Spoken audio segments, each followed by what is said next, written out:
So guys welcome back to wrestle Angad also இந்த செக்மெண்ட்டை பொறுத்த வரைக்கும் ஸோ அப்டேட் வீடியோ தான். ஸோ 2026 ராயல் ரம்பிள்லேருந்து நிறைய அப்டேட்ஸ் பார்த்தா டீகோட் பண்ண வேண்டியது இருக்குது. குறிப்பாக ஸ்டோன் கோல்டோட ரிட்டர்ன்லேருந்து வின்ஸ் மிக்மேனோட ரிட்டர்ன்லேருந்து நிறைய ரிட்டர்ன்ஸையும் வந்து பார்த்தீங்கன்னா ஸ்டாக் பண்ணியிருக்காங்க. அது போக நிறைய அப்டேட்ஸ் பார்த்தா டீகோட் பண்ண வேண்டியது இருக்குது. டபிள்யூசிலேருந்து பிக் சைனிங்ஸ் வந்து பார்த்தீங்கன்னா பண்ணியிருக்காங்க. அது போக ரெசல்மேனியா 42க்கான மேட்சஸையும் வந்து பார்த்தீங்கன்னா இப்போ வரைக்கும் கண்டால் லாக் பண்ணியிருக்காங்க. என்ன கதைன்றதை டீட்டெயிலாகவே டீகோட் பண்ணுவோம். ஸோ கொஞ்சம் கூட ஸ்கிப் பண்ணால் பாருங்க. அப்போ சொல்கிற அப்டேட்ஸ் எல்லாம் ஷார்ட்ஸ் வீடியோ புரிய வரும். ஷேர்ட்டு நம்ம டைமஸ் பண்ண வீடியோ குழம்புவோம். ஸோ அப்டேட்ஸ் எல்லாத்தையும் கிக் ஆஃப் பண்ணி விட்றோம். ஸோ 2026 ராயல் ரம்பிள் ரிலேட்டட் தான். ஸோ ரீசெண்டாக நடந்த ஸ்மாக் டவுனில் கன்ஃபார்ம் பண்ணியிருக்காங்க. ஸோ நம்மளுடைய ஓடிசி ரோமன் ரைன்ஸ் வந்து பார்த்தீங்கன்னா ராயல் ரம்பிளில் இருக்க போகிறாருன்றதை கன்ஃபார்ம் பண்ணியிருந்தாங்க. ரோமன் ரைன்ஸ் இல்லாமல் ராயல் ரம்பிளில் நடத்த மாட்டானுங்கிறது நமக்கு தெரிஞ்சால் பட் இருந்தாலும் டபிள்யூசிலேருந்து கன்ஃபர்மேஷன் வந்தனால வந்து பார்த்தீங்கன்னா ஃபேன்ஸ் பயங்கரமாகவே இப்போ கரண்ட்டாக குஷியில் இருக்காங்க. அது போக யாரெல்லாம் அப்பியரன்ஸ் ஆவான்ற மாதிரி வந்து பார்த்தீங்கன்னா ஒரு சில கன்ஃபர்மேஷன்ஸ் வந்து பார்த்தீங்கன்னா டபிள்யூசிலேருந்து வந்து பார்த்தீங்கன்னா கொடுத்துருந்தாங்க. ஸோ ரோமன் ரைன்ஸ் டிக்ளேர் பண்ணியிருக்காங்க. அண்ட் ஸோ கோடி ரோட்ஸ் இருக்க போகிறாரு. கந்தர், ஜே ஊசோ, ரேமசூரிய, பென்டா, டிராகன் லீ, சோலசிகாமான ஸ்டார்ஸும் வந்து பார்த்தீங்கன்னா டிக்ளரேஷன் பண்ணியிருக்காங்க. விமன்ஸ் டிவிஷனை பொறுத்த வரைக்கும் ரியா ரிப்ளே இருக்க போகிறாங்க, யூஎஸ்கே இருக்க போகிறாங்க, Liv Morgan, Roxanne Perez, Raquel Rodriguez, Bayley, Lyra Valkyria, Asuka, Kairi Sane, Jordynne Grace, Charlotte Flair, Alexa Bliss, Giulia இவங்க எல்லாருமே வந்து பார்த்தீங்கன்னா இப்போ வரைக்கும் கண்ட டிக்ளரேஷன் பண்ணியிருந்தாங்க. அது போக டபிள்யூசிலேருந்து 2 மேட்சஸும் வந்து பார்த்தீங்கன்னா கன்ஃபார்ம் பண்ணியிருக்காங்க. ஸோ அன்டிஸ்பியூட்டட் சாம்பியன்ஷிப் மேட்ச் வந்து பார்த்தீங்கன்னா நடக்க போகுது. ஸோ ட்ரூ மேக்கிண்டர் அவரோட டைட்டில் வந்து பார்த்தீங்கன்னா நம்பர் 1 கண்டெண்டர் கூட வந்து பார்த்தீங்கன்னா டிஃபெண்ட் பண்ண போகிறாரு. நம்பர் 1 கண்டெண்டருக்கான மேட்ச் வந்து பார்த்தீங்கன்னா நாளைக்கு நடக்க போகிற சாட்டர்டே நைட் மேனியூவில் நடக்கும்ன்றதை டபிள்யூசி வந்து பார்த்தீங்கன்னா கன்ஃபார்ம் பண்ணியிருக்காங்க. And also career threatening match வந்து பார்த்தீங்கன்னா புக் பண்ணியிருக்காங்க. ஏஜி ஸ்டைல்ஸ் வந்தற்கான மேட்ச். இதில் ஏஜி ஸ்டைல்ஸ் வின் பண்ணார்னா அவரே வந்து பார்த்தீங்கன்னா வாலண்டியர் ரிட்டர்ன் ஆகுன்றதை வந்து பார்த்தீங்கன்னா ஸ்டிபுலேஷனாகவே வந்து பார்த்தீங்கன்னா புக் பண்ணியிருக்காங்க. இந்த மேட்ச்லாம் ஏன்டா இவ்வளோ இயர்லியாக நடத்துறீங்க, எப்படி எண்டிங்கில் முடிக்க போகிறத ஏன்டா இப்போ முடிச்சு வைக்கிறீங்கன்ற மாதிரி தான். ரெண்டாவது நம்மளுடைய ஜிம்மி யூசோ ரிலேட்டட் தான். ஸோ ஜிம்மி யூசோ ரொம்ப நாளாக வந்து பார்த்தீங்கன்னா ரா எபிசோட்லேயே காணமே என்னதான் ஆச்சுன்ற மாதிரி வந்து பார்த்தீங்கன்னா ஃபேன்ஸ் பயங்கரமாக கொஸ்டின் பண்ணியிருந்தாங்க. இது ரிலேட்டட் அப்டேட்ஸ் வந்து பார்த்தீங்கன்னா நமக்கு ஸ்பாட்லைட்லேருந்து கொடுத்துருக்காங்க. ஸ்பாட்லைட் அவங்க வந்து பார்த்தீங்கன்னா அப்டேட் கொடுத்துருக்காங்க. அதில் உள்ள ரெஸ்லிங் அப்சர்வர் பார்த்தீங்கன்னா இதை பற்றி அட்ரஸ் பண்ணியிருக்காரு. அந்த ரெஸ்லிங் அப்சர்வர் செப்பரேட்டாக என்ன சொல்லியிருக்காருன்னா இப்போ வரைக்கும் கண்ட ஜிம்மி யூசோ ஆப்ஷனுக்கான ரீசன் என்னன்னு கேட்டிங்கன்னா அவருக்கு ஃபேமிலி சுச்சுவேஷனால தான் இப்போ வரைக்கும் கரண்ட்டாக டபிள்யூவில் அவர் வந்து பார்த்தீங்கன்னா பெரிய ரோல் ப்ளே பண்ணலன்றதை வந்து பார்த்தீங்கன்னா சொல்லியிருக்காரு. ஃபேமிலியில் அவருக்கு ஒரு சில பிரச்சனைகள்லாம் வந்து பார்த்தீங்கன்னா போயிருக்காரு. பிரச்சனைன்ற சொல்ல ஸோ ஃபேமிலி ரிலேட்டடு தான் வந்து பார்த்தீங்கன்னா அவர் வந்து இப்போ வரைக்கும் கரண்ட்டாக டபிள்யூவிலே இல்லைன்றதை வந்து பார்த்தீங்கன்னா அட்ரஸ் பண்ணியிருக்காங்க. இப்போ வரைக்கும் கரண்ட்டாக ஜே ஊசோ டிக்ளேர் பண்ணியிருந்தாரு அவர் வந்து 2026 ராயல் ரம்பிளில் இருக்க போகிறன்றதை. இப்போ ஜிம்மி ஊசோ வருவாரான்றதை பொறுமையாக நம்ம வெயிட் பண்ணி தான் பார்க்கணும். மற்றபடி அவருக்கு இன்ஜுரிலாம் எதுவும் இல்லை. நிறைய ஃபேன்ஸ் வந்து இன்ஜுரியாக இருக்குன்ற மாதிரி வந்து பார்த்தீங்கன்னா சொல்லியிருந்தாங்க. அந்த ரூமர்லாம் வந்து பார்த்தீங்கன்னா இந்த ரெஸ்லிங் அப்சர்வர் டிக்ளேர் பண்ணியிருக்காரு. ஃபேமிலி சுச்சுவேஷனால தான் அவர் வந்து பார்த்தீங்கன்னா இப்போ வரைக்கும் கரண்ட்டாக டபிள்யூவில் வரதில்லைன்றதை வந்து பார்த்தீங்கன்னா மென்ஷன் பண்ணியிருக்காங்க. மூணாவது வந்து பார்த்தீங்கன்னா ஒரு பெரிய சைனிங் டபிள்யூ பண்ணியிருக்காங்க. ஸோ இது ரிலேட்டட் அப்டேட்ஸ் நமக்கு ஃபைட்ஃபுல் செலக்ட் வந்து பார்த்தீங்கன்னா சொல்லியிருக்காங்க. அவங்க கொடுத்த அப்டேட்டில் என்ன மென்ஷன் பண்ணியிருந்தாங்கன்னா நம்மளுடைய பவர் ஹவுஸ் ஹப்ஸ் இருக்கார்ல, ஸோ அவர் வந்து பார்த்தீங்கன்னா டபிள்யூ சைன் பண்ணிட்டாங்களாமா. இது அஃபிஷியல்ன்றதை வந்து பார்த்தீங்கன்னா நமக்கு ஃபைட்ஃபுல் செலக்ட் வந்து பார்த்தீங்கன்னா ரிப்போர்ட் கொடுத்துருக்காங்க. நான் அப்கமிங் அப்டேட் வீடியோ சொல்லியிருந்தேன். ஸோ டபிள்யூ ஒரு மேலே பெரிய கண்ணை வச்சிருந்தாருன்ற மாதிரி வந்து பார்த்தீங்கன்னா சொல்லியிருந்தேன். அதர்வைஸ் பார்க்கும்போது வரைக்கும் கண்ட டபிள்யூ வந்து பார்த்தீங்கன்னா நம்மளுடைய பவர் ஹவுஸ் ஹப்ஸ் வந்து பார்த்தீங்கன்னா சைன் பண்ணியிருக்காங்க. அப்கமிங் அவர் டபிள்யூவில் வருவாரான்றதை வந்து பார்த்தீங்கன்னா நம்ம பொறுமையாக வெயிட் பண்ணி தான் பார்க்கணும். மோஸ்ட்டாக NXT தான் அவர் கொடுத்துருக்கு ப்ரொஃபர், அதாவது NXTயில் தான் வந்து பார்த்தீங்கன்னா களை இறக்கி விடுவாங்கன்னு நினைக்கிறேன். ஸோ எல்லாருமே வந்து பார்த்தீங்கன்னா சைன் பண்ணி வச்சு இது என்னடா பண்ண போறீங்கன்ற மாதிரி தான் இருக்குது. ரூசோவை சைன் பண்ணியிருந்தாங்க. இப்போ ரூசோ என்ன ஆனாருன்றதை வந்து பார்த்தீங்கன்னா தெரில. ரூசோவை பற்றி அப்டேட்ஸ் வந்து பார்த்தீங்கன்னா சொல்லியிருக்காங்க. ஸோ இது ரிலேட்டட் ஒரு ரெஸ்லிங் அப்சர்வர் பார்த்தீங்கன்னா சொல்லியிருக்காரு. அவர் கொடுத்த அப்டேட்டில் என்ன மென்ஷன் பண்ணியிருக்காங்கன்னா கிரியேட்டிவ் சைடில் தான் வந்து பார்த்தீங்கன்னா அவர் டிவிஎஃப்ல இருக்குன்றத கன்ஃபார்ம் பண்ணியிருக்காரு. ஸோ ஸ்டோரி லைன் ரிலேட்டட் அவருக்கு ஒரு ஃப்ரெஷ் ஸ்டார்ட் வந்து பார்த்தீங்கன்னா கொடுக்கலாம்ன்றதுக்காக தான் டபிள்யூ இப்போ வரைக்கும் கண்ட நம்மளுடைய ரூசோவை டிவிஎஃப்ல வச்சிருக்காங்கன்றத அந்த ரெஸ்லிங் அப்சர்வர் பார்த்தீங்கன்னா செப்பரேட்டாகவே நம்ம ரூசோ ரிலேட்டட் பேசியிருக்காரு. இப்போ அப்சர்வர் வந்து பார்த்தீங்கன்னா சைன் பண்ணுறாங்க. என்ன பண்ண போகிறானுங்கன்றதை பொறுமையாக வெயிட் பண்ணி தான் பார்க்கலாம். நாலாவது அப்டேட்டாக நம்மளுடைய பேரன் கார்பன் ரிலேட்டட் பார்க்க வேண்டியது இருக்குது. ஸோ பேரன் கார்பன் டபிள்யூ வந்து பார்த்தீங்கன்னா ரிலீஸ் பண்ணியிருந்தாங்கன்றதை பார்த்துருந்தா இப்போ வரைக்கும் கரண்ட்டாக அவர் வந்து பார்த்தீங்கன்னா AEW டெபியூட் பண்ணியிருக்காரு. ஸோ அன்அஃபிஷியலி வந்து பார்த்தீங்கன்னா டெபியூட் ஆகிட்டான்னு தான் சொல்லணும். ஸோ நம்ம AEW வந்து பார்த்தீங்கன்னா ரீசெண்டாக வந்து பார்த்தோன்னா ஸோ அவங்களுக்கான டேப்பிங்ஸ் வந்து பார்த்தீங்கன்னா நடத்தியிருந்தாங்க. டார்க் மேட்சஸ் வைஸ் வந்து பார்த்தீங்கன்னா பல டேப்பிங்ஸ் வந்து பார்த்தீங்கன்னா பண்ணியிருந்தாங்க. அதில் வந்து பார்த்தோன்னா நம்மளுடைய பேரன் கார்பன் டெபியூட் ஆயிருக்காரு. ஸோ அதில் வந்து பார்த்தீங்கன்னா அவருக்கு ரிங் நேமாக வந்து பார்த்தீங்கன்னா பிஷப் டயர்ன்ற மாதிரி நேம் பண்ணியிருக்காங்க. ஸோ அதில் வந்து பார்த்தீங்கன்னா நம்மளுடைய பிஷப் டயர் வந்து பார்த்தீங்கன்னா இப்போ வரைக்கும் கரண்ட்டாக AEW டெபியூட் ஆயிருக்காரு. நம்மளுடைய பேரன் கார்பன் AEW டெபியூட் ஆனது மட்டும் இல்லாமல் ஒரு டாக் டீம் மேட்ச்லேயே வந்து பார்த்தீங்கன்னா கம்பீட் பண்ணியிருக்காருன்றதை வந்து பார்த்தீங்கன்னா நிறைய ஆடியன்ஸ் வந்து பார்த்தீங்கன்னா ஃபோட்டோ கிளிப்ஸாகவே வந்து பார்த்தீங்கன்னா நமக்கு வந்து பார்த்தீங்கன்னா ஷேர் பண்ணியிருக்காங்க. டபிள்யூ தான் அவருக்கு ஒழுங்காக ஆப்பர்ச்சுனிட்டி கொடுக்கல. ஸோ ஸ்டோர்லைன்னு கொடுக்கல. ஸோ AEW கொடுத்தா சந்தோஷம். ஸோ கடைசியாக மெயின் அப்டேட்ஸ் பார்க்குறதுக்கு முன்னாடி ஸோ நம்மளுடைய ரோமன் ரைன்ஸ் கோடி ரோட்ஸ்க்கான மேட்சை ஏன் கேன்சல் பண்ணானுங்கன்ற மாதிரி நிறைய ஆடியன்ஸ் வந்து பார்த்தீங்கன்னா கேட்டுக்கிட்டு இருக்காங்க. ஸோ அதுக்கான ரிப்போர்ட்ஸ் வந்து பார்த்தீங்கன்னா நமக்கு ஒரு ரெஸ்லிங் அப்சர்வர் பார்த்தீங்கன்னா சொல்லியிருக்காரு. டேவ் மில்சரே இதை ரெஃபர் பண்ணியிருக்காங்க. ஸோ ஏங்க ரோமன் ரைன்ஸ் கோடி ரோட்ஸ்க்கான ட்ரியாலஜி வந்து பார்த்தீங்கன்னா WrestleMania 42 நடத்தலைன்ற மாதிரி வந்து பார்த்தீங்கன்னா கேட்டிருந்தாங்க. டபிள்யூ ஆல்மோஸ்ட் கன்ஃபார்ம் பண்ணிட்டாங்க. ஸோ ராயல் ரம்பிள் அதாவது இந்த ஜனவரிக்கு முன்னாடியே வந்து பார்த்தீங்கன்னா WWE என்ன கன்ஃபார்ம் பண்ணியிருந்தாங்கன்னா கோடி வர்சஸ் ரோமனுக்கான அந்த 3வது பார்ட்டாக வந்து பார்த்தீங்கன்னா நம்ம ரெசல்மேனியா 42ல நடத்தலாம்ன்ற மாதிரி WWE ஆல்மோஸ்ட் வந்து பார்த்தீங்கன்னா லாக்இன் பண்ணிட்டாங்க. இப்போ தான் வந்து பார்த்தீங்கன்னா அந்த பிளான்ஸ் வந்து பார்த்தீங்கன்னா ஸ்கிராப் அவுட் பண்ணாங்க. அதுக்கான ரீசன் என்னன்னு பார்க்கும்போது ஸோ WWE வந்து பார்த்தீங்கன்னா அதுக்கான எண்டிங்ஸை வந்து பார்த்தீங்கன்னா ஸோ இது ஒரு டிஃப்ரெண்ட்டாக கொடுக்கணுன்றனால தான் வந்து பார்த்தீங்கன்னா இந்த மேட்ச் வந்து பார்த்தீங்கன்னா கேன்சல் பண்ணாங்களாமா.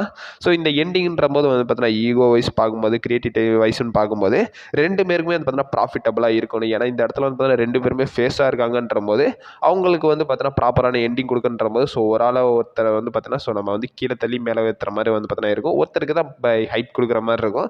ஸோ அதனால தான் இந்த மேட்சை இப்போ வரைக்கும் கரெக்டாக நடத்த வேணாம்ன்ற மாதிரி வந்து பார்த்தீங்கன்னா WWE பிளான் பண்ணி இந்த பிளான்ஸ் எல்லாத்தையும் வந்து கேன்சல் பண்ணியிருக்காங்கன்றதை வந்து பார்த்தீங்கன்னா மென்ஷன் பண்ணியிருக்காரு. நடந்திருந்தாலும் நல்லா இருக்கும். ஏன்னா 2 பேருமே ஃபேஸாக இருக்காங்கன்ற போது ஃபேஸ் வர்சஸ் ஃபேஸ் நம்ம பார்க்கல. ரோமன் கீழாவும் கோடி ஃபேஸாக தானே பார்த்துருந்தோம்.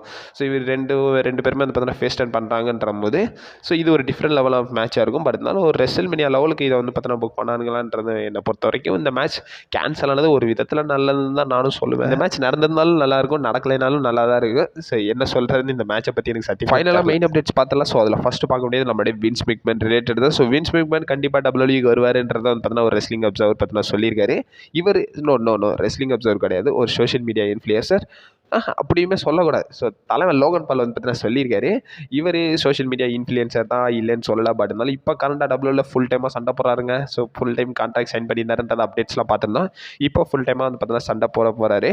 இதுக்கப்புறமும் சண்டை போட தான் போகிறாரு. இந்த விஷயத்தை தலைவன் வந்து பார்த்தீங்கன்னா அவரோட இம்ப்ளசிவ் பாட்காஸ்ட்லேயே வந்து பார்த்தீங்கன்னா ஷேர் பண்ணியிருக்காரு. அதில் வந்து பார்த்தீங்கன்னா என்ன சொல்லியிருக்காங்கன்னா, டெஃபினட்டாக வந்து பார்த்தீங்கன்னா வின்ஸ் மெக்மேன் வந்து திரும்ப WWEக்கு வருவார். வந்து மட்டும் இல்லாமல் அவரை WWE ஹால் ஆஃப் ஃபேமராக கூட இன்டேக் பண்ணுவாங்கன்றதை வந்து பார்த்தீங்கன்னா மென்ஷன் பண்ணுறாங்க. அந்த இடத்துல அந்த ஆடியன்ஸ் ரியாக்ஷனே வந்து பார்த்தோன்னா ஸோ மாஸாக இருக்கும்ன்றதை வந்து பார்த்தீங்கன்னா நம்ம லோகன் பால் வந்து பார்த்தோன்னா சொல்லியிருக்காரு. நிறைய எக்ஸ்பெக்டேஷன்ஸ் பார்த்தீங்கன்னா வைக்கிறாங்க. ஸோ அதன் வைஸ் பார்க்கும்போது ஸோ வின்ஸ் மெக்மேன் கண்டிப்பாக ஒரு நாள் WWEக்கு திரும்ப வர தான் போகிறாரு. வந்தது மட்டும் இல்லாமல் அவர் வந்து பார்த்தீங்கன்னா கிரியேட்டிவில் ஒர்க் பண்ண போகிறாரு. அவரை நாங்கள் ஹால் ஆஃப் ஃபேமர் ஆக்குவோம். அந்த இடத்துல ஃபேன்ஸ் எல்லாம் செதற போறீங்கன்றதை வந்து பார்த்தீங்கன்னா லோகன் பால் வந்து பார்த்தீங்கன்னா அட்ரஸ் பண்ணியிருக்காரு. சீரியஸாக நடந்தால் நல்லா தான் இருக்கும் எனக்கு தெரிஞ்சு. ஸோ வின்ஸ் மெக்மேன் ரிட்டர்ன் கொடுத்துருந்தாருன்னா ஸோ ஒரு சில சேஞ்சஸ் வந்து பார்த்தீங்கன்னா பண்ணுவார், ஸ்டோரி லைனில் பண்ணுவாருன்ற மாதிரி வந்து பார்த்தீங்கன்னா எக்ஸ்பெக்ட் பண்ணுறாங்க.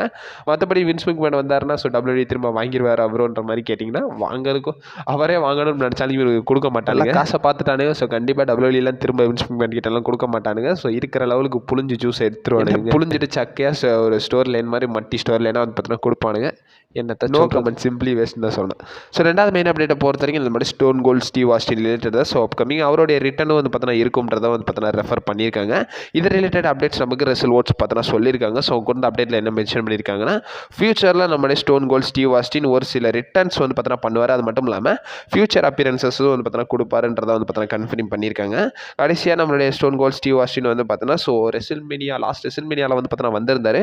வந்தது மட்டும் இல்லாமல் ஒரு சில ரோல்ஸ்லாம் வந்து பார்த்தீங்கன்னா பண்ணியிருந்தார். அதன் வைஸ் பார்க்கும்போது ஸோ அப்கமிங் அவர் ஃபியூச்சரில் வந்து பார்த்தீங்கன்னா கண்டிப்பாக WWEக்கு வருவார். வந்தது மட்டும் இல்லாமல் அவர் நிறையா ரோல்ஸும் வந்து பார்த்தீங்கன்னா பண்ணுவார். மெயின் கேரக்டர்ஸ் நிறையா பண்ணுறதுக்கான பாசிபிலிட்டிஸ் இருக்குன்றத ரெசல் ஓட்ஸ் பார்த்தீங்கன்னா சொல்லியிருக்காங்க. அப்டேட் பொறுத்த வரைக்கும் ஸோ ஒரு மேட்ச் இப்போ வரைக்கும் கரெக்டாக ரெசல்மேனியா 42க்காக லாக் பண்ணியிருக்காங்கன்றத நியூஸஸ்லாம் வந்து பார்த்தீங்கன்னா வந்திருக்கு. இது ரிலேட்டட் அப்டேட்ஸ் நமக்கு ஃபைட்ஃபுல் செலக்ட் வந்து பார்த்தீங்கன்னா ரிப்போர்ட் பண்ணியிருக்காங்க. இதை வந்து ரெசல் ஓட்ஸும் வந்து பார்த்தீங்கன்னா எக்னாலேஜ் பண்ணியிருக்காங்க. ஸோ அவங்க வந்து அப்டேட்டில் என்ன மென்ஷன் பண்ணியிருக்காங்க, இப்போ வரைக்கும் கரெக்டாக WWE வந்து பார்த்தீங்கன்னா ஏஜி ஸ்டைல்ஸ் பெக்கி லிஞ்ச்க்கான மேட்ச் வந்து பார்த்தீங்கன்னா ஆல்மோஸ்ட் லாக் இன் பண்ணிட்டாங்கன்றதை ரெஃபர் பண்ணியிருக்காங்க. இந்த ஸ்டோரி லைன் வந்து பார்த்தீங்கன்னா ஸோ ரொம்ப லாங் டைமாக வந்து பார்த்தீங்கன்னா புஷ் பண்ணப்படுச்சு. ஸோ செத்ரால் CM பங்கிலேருந்து so AJ Styles Becky Lynch மாதிரி ஸ்டோரி லைன் வந்து பார்த்தீங்கன்னா அதுலேருந்து தனியாக பிரிஞ்சு போயிடுச்சு. அது வந்ததுக்கப்புறமா வந்து பார்த்தீங்கன்னா ஸோ பெக்கி லிஞ்ச் நம்ம ஏஜி லீக்கான ஒரு டைட்டிலே வந்து பார்த்தீங்கன்னா தோற்று போயிட்டாங்க.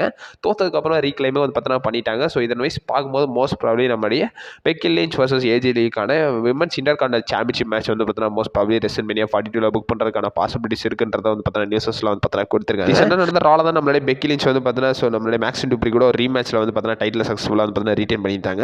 அதன் வைஸ் பார்க்கும்போது ஸோ லாஸ்ட் டைம் நம்ம வந்து பார்த்தீங்கன்னா ஸோ சிங்கிள்ஸ் மேட்சாக பார்க்க போகிறோம். ஸோ பெக்கி லிஞ்ச் ஏஜி லீக்கான மேட்சை வந்து பார்த்தீங்கன்னா நம்ம மோஸ்ட் ப்ராப்ளி ரெசல்மேனியா 42ல பார்க்கலாம்ன்றதை வந்து பார்த்தீங்கன்னா கன்ஃபார்ம் பண்ணியிருக்காங்க. நம்மளோட undisputed WWE champion true McIntyre related தான். ஸோ ட்ரூ மேக்கின்டையர் பாதியிலே டைட்டில் தூத்துருவாரா ப்ரோன்ற மாதிரி வந்து பார்த்தீங்கன்னா நிறையா ஃபேன்ஸ் வந்து கொஸ்டின் பண்ணியிருந்தீங்க. அதன் வைஸ் இப்போ வரைக்கும் கரண்டாக நிறையா ரிப்போர்ட்ஸ் வந்து பார்த்தீங்கன்னா வந்திருக்கு. ஸோ இதை ட்ரஸ்டடாகவே சொல்லியிருக்காங்க. ஸோ நமக்கு பாடி ஸ்லாம் வந்து பார்த்தீங்கன்னா சோர்ஸ் கொடுத்துருக்காங்க. ஸோ கொடுத்த அப்டேட்டில் என்ன மென்ஷன் பண்ணியிருக்காங்க, நம்மளுடைய Scottish warrior Drew McIntyre undisputed சாம்பியனாக தான் வந்து பார்த்தீங்கன்னா ரெசல்மேனியா 42க்கு போவார்ன்றதை வந்து பார்த்தீங்கன்னா கன்ஃபார்ம் பண்ணியிருக்காங்க. நிறைய நியூஸஸ்லாம் வந்து பார்த்தீங்கன்னா பார்த்துருந்தோம். ஸோ ரெசல்மேனியாவுக்கு முன்னாடி வந்து பார்த்தீங்கன்னா ரோமன் டைன்ஸ் வந்து பார்த்தீங்கன்னா நம்ம ட்ரூ மேக்கின்டையர் வந்து அன்டிஸ்பியூட்டட் டைட்டில் பிடிங்கி அதுக்கப்புறமா ரோமன் வர்சஸ் கோடியை புக் பண்ணுவாருன்ற மாதிரி வந்து வந்து பார்த்தீங்கன்னா நிறைய நியூஸஸ் வந்து பார்த்தீங்கன்னா வந்துருந்துச்சு. இதன் வைஸ் இப்போ வரைக்கும் கரண்டாக பாடி ஸ்லாம் என்ன ரிப்போர்ட் பண்ணியிருக்காங்கன்னா, நம்முடைய ட்ரூ மேக்கினர் அன்டிஸ்பியூட்டட் சாம்பியனாகவே வந்து பார்த்தீங்கன்னா ரெசல்மேனியா 42க்கு போவாருன்றதை வந்து பார்த்தீங்கன்னா சொல்லியிருக்காங்க. ரெசல்மேனியா 42ல இருந்து திரும்ப சாம்பியனாக வருவாருன்ற மாதிரி வந்து பார்த்தீங்கன்னா சொல்ல, பட் போகும்போது டிஃபெண்டிங் சாம்பியனாக தான் நம்முடைய ட்ரூ மேக்கினர் இருப்பாருன்றதை வந்து பார்த்தீங்கன்னா கன்ஃபார்ம் பண்ணியிருக்காங்க. எனக்கு சந்தோஷம் தான் பண்ணலாம். ஸோ இப்போ கரண்டாக நம்பர் 1 கண்டெண்டர் மேட்ச் வந்து பார்த்தீங்கன்னா நடக்க போகுது. ஸோ நம்மளுடைய ராண்டி ஆர்டன், ட்ரிக் வில்லியம்ஸ், சாமி ஜெயின் அண்ட் ஆல்சோ வந்து பார்த்தீங்கன்னா அந்த ஒரு ஆள் யார் மறந்து வச்சு டேமின் பீஸ்ட் இவங்களுக்கான மேட்ச் வந்து பார்த்தீங்கன்னா நடக்க போகுது. இதில் மோஸ்ட் ப்ராபபிலி சாமி ஜெயின் தான் வின் பண்ணுவாருன்ற மாதிரி வந்து பார்த்தீங்கன்னா நிறைய ரெஸ்டிங் அப்சர்ஸ் பார்த்தீங்கன்னா சொல்லியிருக்காங்க. நியூஸஸும் அந்த மாதிரி தான் வருது. ஸோ என்ன நடக்குதுன்றதை பொறுமையாக வெயிட் பண்ணி தான் ஃபைனலாக 2026 ராயல் ரம்பிள் ரிலேட்டட் பார்க்க ஆரம்பிச்சா. ஸோ விமன்ஸ் ராயல் ரம்பில் யார் தான் வின் பண்ண போகிறான்ற மாதிரி பல எக்ஸ்பெக்டேஷன் போயிருக்குது. இல்லை இது ரிலேட்டட் அப்டேட்ஸ் பார்த்தீங்கன்னா வந்திருக்கு. ஸோ இதை மோஸ்ட் ப்ராபபிலி வந்து பார்த்தீங்கன்னா பேக் ஸ்டேஜ் ரிப்போர்ட்டாகவே வந்து பார்த்தீங்கன்னா கொடுத்துருக்காங்க. ஸோ அவங்க வந்து அப்டேட்டில் என்ன மென்ஷன் பண்ணியிருக்காங்கன்னா, மோஸ்ட் ப்ராபபிலி நம்மளுடைய லிவ் மார்கன் இந்த வருஷம் ராயல் ரம்பிள் அதாவது 2026 ராயல் ரம்பில் வின் பண்ணுறதுக்கான பாசிபிலிட்டிஸ் இருக்குன்றதை வந்து பார்த்தீங்கன்னா ரெஃபர் பண்ணியிருக்காங்க. ஸோ இது ரிலேட்டட் அப்டேட்ஸ் வந்து பார்த்தீங்கன்னா நமக்கு ஃபைட்ஃபுல் செலக்ட் பார்த்தீங்கன்னா சொல்லியிருக்காங்க. இதை வந்து ரெசல் ஓட்ஸ் வந்து பார்த்தீங்கன்னா எக்னாலஜ் பண்ணியிருக்காங்க. 2 சோர்ஸஸும் வந்து பார்த்தீங்கன்னா இதை வந்து ட்ரஸ்டடாகவே பிலீவ் பண்ணுறாங்க. ஸோ அவங்க வந்து அப்டேட்டில் என்ன மென்ஷன் பண்ணியிருக்காங்கன்னா, இந்த வருஷம் ராயல் ரம்பில் நம்மளுடைய லிவ் மார்கன் வின் பண்ணுறதுக்கான பாசிபிலிட்டிஸ் இருக்குன்றதை வந்து பார்த்தீங்கன்னா ரெஃபர் பண்ணியிருக்காங்க. இவங்க வின் பண்ணுறது மட்டும் இல்லாமல் ஸோ அப்கமிங் இவங்க இந்த ராயல் ரம்பில் வின் பண்ணி ஸ்டெஃப்னி வாங்குற ரெசல்மேனியா 42ல சேலஞ்ச் பண்ணுறதுக்கான பாசிபிலிட்டிஸ் இருக்குன்றதே வந்து பார்த்தீங்கன்னா ரெஃபர் பண்ணியிருக்காங்க. ஸோ WWE இப்போ கண்ட ரெசல்மேனியா 42க்கு வந்து பார்த்தீங்கன்னா நம்ம ஜேட் கர்ல் வர்சஸ் ஜாடி கிரேஸ்க்கான மேட்ச் வந்து பார்த்தீங்கன்னா புக் பண்ணுறதுக்கான பாசிபிலிட்டிஸ் இருக்குது. அண்ட் ஆல்சோ இவங்க என்ன சொல்லியிருக்காங்கன்னா, இப்போ வரைக்கும் கரெக்டாக லிவ் மார்கன் வந்து பார்த்தீங்கன்னா ராயல் ரம்பிள் வின் பண்ணி ஸ்டெஃப்னி வாங்குற ரெசல்மேனியா 42ல விமன்ஸ் வேர்ல்ட் சாம்பியன்ஷிப்காக ஃபேஸ் பண்ணலாம்ன்றதை வந்து பார்த்தீங்கன்னா ரெஃபர் பண்ணியிருக்காங்க. இப்போ வரைக்கும் கரெக்டாக ரெக்வல் ராட்ரிக்ஸோ வந்து பார்த்தீங்கன்னா ஸோ சாம்பியன்ஷிப்கான ஃபியூரில் தான் வந்து பார்த்தீங்கன்னா இருக்காங்க. மோஸ்ட் ப்ராபபிலி இது ஒரு மிக்ஸ்டாக வச்சு WWE புக் பண்ணுறதுக்கான பாசிபிலிட்டிஸ் இருக்குது. ஸோ இதை பற்றி உங்களோட ஒப்பீனியன் என்னன்றதை மறக்காம கமெண்ட் பாக்ஸ் வந்து பார்த்தீங்கன்னா மென்ஷன் பண்ணி விடுங்க. ஸோ அப்டேட்ஸ் வந்து இருக்கும். நீங்கள் மறக்காம நம்ம சேனலில் ஸ்டே பண்ணியிருக்கேன். So stay safe. வாட்டா